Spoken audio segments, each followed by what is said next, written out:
বলো তো বাচ্চারা, আর্জেন্টিনা কয়টি বিশ্বকাপ জিতেছে? স্যার এই ব্যাঙের কিছু করেন, না হলে এত পকপক করতেছে, কানে কিছু শোনা যাচ্ছে না।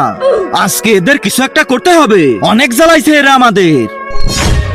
কোথায় শালার ব্যাঙের দল? আচ্ছা এখানে বসে পকপক পকপক, এই নে। শয়তানের দল, পড়াতেও দিল না একটু শান্তি মতো। ধুর।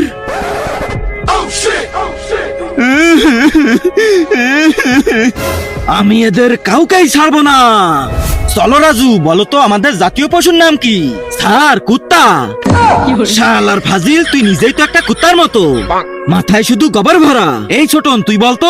স্যার বাঘ মামা। বাবা বাবা বাবা, এই গর্জব দেখ, 2 দিনের বাচ্চা পটাপট বলে দিল, আর তুই 4 বছর ধরে একই ক্লাসে থেকেই যাচ্ছিস। আজকে এদের একটাকেও ছাড়বো না, চলো। স্যার বাইরে কিসের জন্য শব্দ হচ্ছে একটু দেখেন তো। শব্দ তো আমিও শুনছি, দাঁড়াও দেখতেছি। চলো চলো। তার আগে যারা চ্যানেলটিকে সাবস্ক্রাইব করে দিবে তাদের মা বাবা যেন অনেক দিন বেঁচে থাকে, আর যারা ভিডিওটাতে লাইক কমেন্ট করে দিবে তাদের মনের আশা যেন পূরণ হয়ে যায়। কমেন্টে বলে যাও আই লাভ ইউ মা বাবা। বাস্তারা জলদি লুকাও। এই কোথায় পালাইছো বোরহান স্যার? বাইরে আসো, আমার ভাইকে কেন মারলে? বন্ধুরা তোমরা জানো নাকি কোথায় পালাইছে? তাহলে কমেন্টে জানাও।